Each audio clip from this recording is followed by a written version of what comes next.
Kenapa ahli kitab Kristiani diberikan berita gembira oleh Nabi?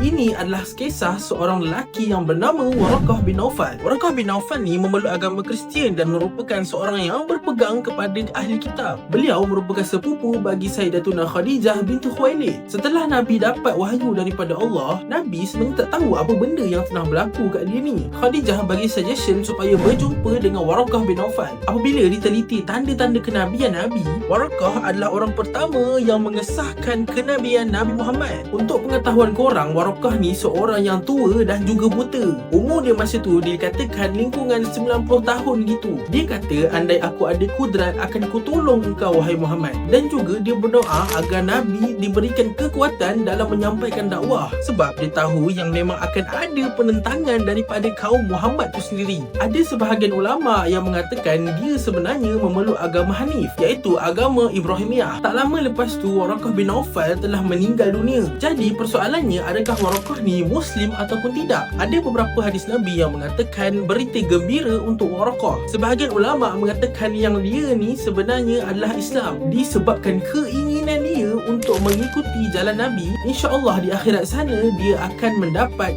kebaikan. Itulah kisah seorang Nasrani tapi diberikan kebaikan oleh Allah SWT. Wallahu alam, Allah lah yang memiliki segala hidayah dan taufik.